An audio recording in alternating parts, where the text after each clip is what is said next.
KKR ভক্তদের জন্য আজ রয়েছে বড় খবর। কে হবে কেকেআর এর নতুন অধিনায়ক? চলুন উত্তরটা জানিয়ে দিই আজকের এই ভিডিওতে। তবে তার আগে আপনি যদি কেকেআর ফ্যান হয়ে থাকেন তাহলে অবশ্যই ভিডিওটি লাইক করে কমেন্টে আমি কেকেআর লিখবেন। 2025 আইপিএল অকশনে কলকাতা নাইট রাইডার্স বেশ শক্তিশালী দল গঠন করেছে। ভেঙ্কটেশ আয়ারকে মোটা অঙ্কের টাকা দিয়ে তারা দলে ফিরিয়ে এনেছে। পুরো 23.75 কোটি টাকা খরচ করেছে তারা ভেঙ্কটেশ আয়ারকে ফিরিয়ে আনার জন্য। তবে এটা মনে করবেন না যে ভেঙ্কটেশ আয়ার এবার ক্যাপ্টেন হবে। তবে এরই মধ্যে সবচেয়ে বড় প্রশ্ন উঠেছে কেকেআরের নেতৃত্ব এবার কার হাতে থাকতে চলেছে। অনেকেই ভাবছে হয়তো রিঙ্কু সিং বা ভেঙ্কটেশ আয়ারের মধ্যে কাউকে দেওয়া হবে, কিন্তু সাম্প্রতিক টাইমস অফ ইন্ডিয়ার একটি রিপোর্ট ভক্তদেরকে চমকে দিয়েছেন এবং সেই আর্টিকেল অনুযায়ী কেকেআরের নতুন অধিনায়ক হতে চলেছেন অজিঙ্ক্য রাহানে এবং এই সিদ্ধান্ত প্রায় 90% নিশ্চিত। তাহলে কেন অজিঙ্ক্য রাহানে?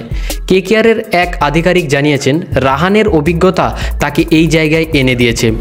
আপনারা নিশ্চয়ই মনে রেখেছেন হয়তো রাহানের নেতৃত্বে ভারত ঐতিহাসিক গাব্বা টেস্ট জয় করেছিল। তার অধিনায়কত্বে তরুণ দল নিয়েও জয় এসেছে। ঘরোয়া ক্রিকেটে মুম্বাইকে রঞ্জি ট্রফি, ইরানি ট্রফির মতো তিনি ট্রফি এনে দিয়েছেন। এমনকি সৈয়দ মুশতাক আলী ট্রফিতেও তিনি এখন দারুণ পারফর্ম করছেন। সাম্প্রতিক কেরলের বিরুদ্ধে তিনি 35 বলে 68 রান করেছেন। আপনারা জানেন শ্রেয়স আয়ারের নেতৃত্বে কেকেআর একবার আইপিএল ট্রফি জিতেছে, কিন্তু মেগা অকশনের আগে তাকে রিলিজ করে নতুন পরিকল্পনায় এগিয়েছে নাইট ম্যানেজমেন্ট। এবার সেই দায়িত্ব তুলে দেওয়া হবে অজিঙ্ক্য রাহানের কাঁধে। এই পরিবর্তন কেকেআরের জন্য কতটা সঠিক হবে? নতুন অধিনায়ক, নতুন দল, 2025 আইপিএলে কেকেআরের যাত্রা কেমন হবে তা দেখার জন্য অধীর আগ্রহে আমরা সবাই বসে আছি।